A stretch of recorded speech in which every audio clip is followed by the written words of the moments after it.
Hello, I am Michael Huell. I'm the owner of Michael's Vacations. And one of the questions that I'm often asked is, hey, we have heard the Four Seasons is the best hotel. Should we stay there? And my answer always surprises them because I know they're expecting me to say a very quick, oh, yes, definitely. But that's not always my answer. It depends on the ages of the party members and the time of year that they're going. Now, let me start this right off, okay, from the get-go. The Four Seasons is the only five-star hotel that's in the area. It is beautiful. It is just as nice, if not nicer, than all the Four Seasons resorts that are around the world. In fact, I have been told by numerous families, more than just a few, that it's their favorite Four Seasons of all of them that they've ever been to. And knowing the Four Seasons, that speaks volumes, doesn't it? It is beautiful. The grounds are gorgeous. It has a 4-acre pool with a lazy river and a big slide. It has that famous service that only the Four Seasons is famous for, where they truly do care and they'll do anything for you no matter what it is. It is a Four Seasons, and I highly recommend them as a hotel. It's just the mixture of staying at the hotel versus the attractions that are at Disney World. Now, in order to go into that, I first have to educate you a little bit on something called the individual lightning lane. Okay? Genie Plus is the system that Disney has in place for reserving theme parks. They charge you per person, per day, per park in order to make reservations for their rides. When you purchase Genie Plus, that gives you the ability and the right to book as many lightning lane sets as you're able to figure out for the day. We do a lot. We're really good at it. The average family can only figure out 2 or 3. In fact, it's on the sign-up page.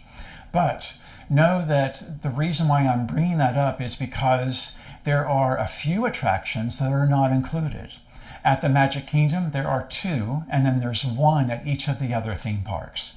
These happen to be the most popular rides at the park. So I know you're shocked that Disney is going to charge extra, but that's what happens, is that these are called individual lightning lanes because they're not included. Okay?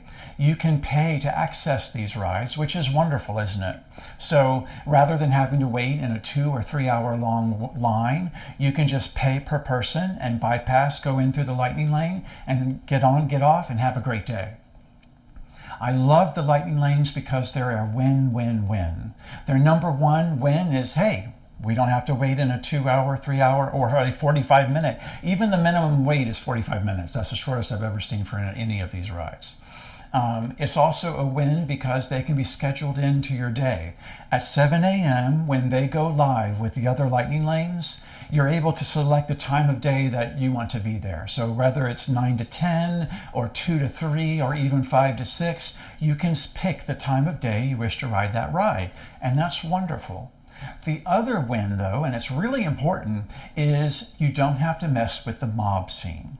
If you've ever seen photos or videos of what a rope drop looks like, those are the people that are there as soon as the park opens. They get there before it opens, actually, and the crowds at the entrance grow. Everybody's waiting for those ropes to drop so that they can take off as fast as they can to these amazing super duper rides. And then they get into those lines, and that's the other win, is rather than being in that crowd, and it's not pleasant, and rather than rushing to that major ride, you don't have to because you've already paid and you've already reserved it. And so rather than riding on that ride and getting sucked into that long wait, you can ride this, this, and this because no one's there yet. They're all rushing to that very popular ride. Okay, so you can see now why it's very important.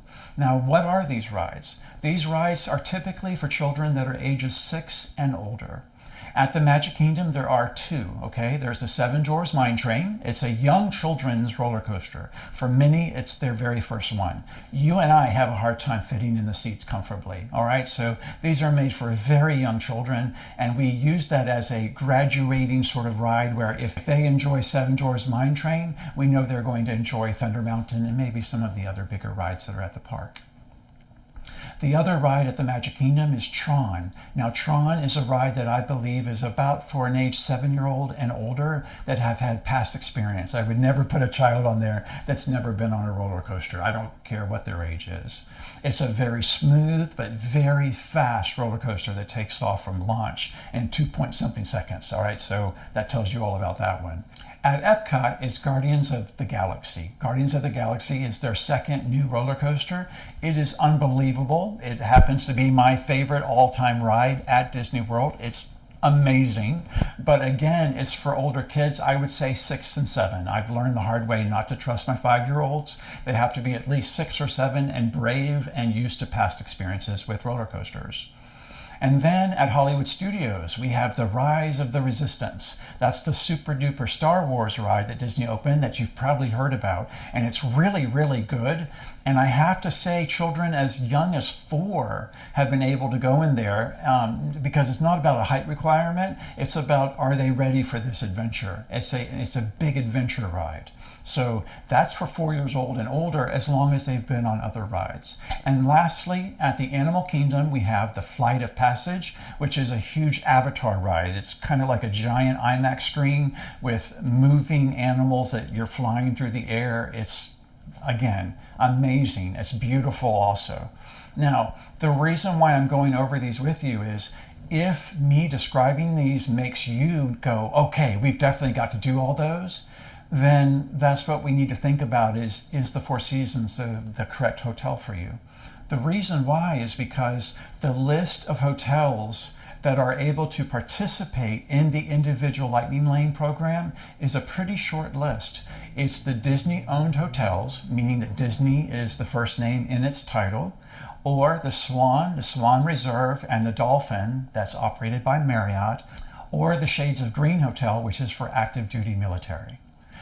Everybody else has to wait an hour to 2 hours after 7 a.m. to have the ability to be able to book them.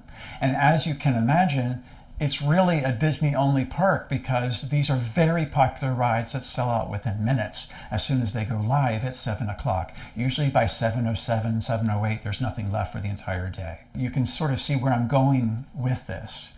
If I have older kids, I definitely have to push us to stay at one of the deluxe properties that Disney has. If they have younger children, then we just have to weigh, okay, how much do we care about the mob scene and having to go there first thing? Hey, for some parents, they will take the beauty and the grounds and the deluxe hotel rooms and everything that's offered by the Four Seasons over worrying about the mob scene of trying to get to that ride as soon as it opens. But some guests, they just don't want to deal with that, and I understand it. What's worse, though, is when it's a very crowded time of year, like a major holiday. That's when you really have to weigh the pros and cons. Is the Four Seasons right for me?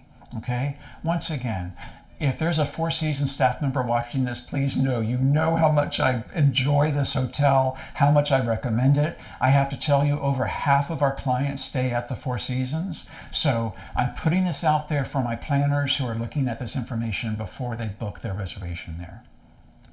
Now, if that all sounds like a reason why maybe we should be considering something else, let's talk about the deluxe properties that Disney World has. These are in their deluxe category. They're either villas, suites, or beautiful, very large hotels. In my next frequently asked question, I'm going to tell you my favorite, highest rated of these Disney deluxe hotels, as well as why. So I do hope that you'll give me a chance to explain that, and then choose what's best for you. That's what I always say to every guest is listen to me, listen to my advice, and then you choose what is best for your family because you know them better than anyone else. All right, thank you for listening, and I hope to see you in the next frequently asked question. Thank you.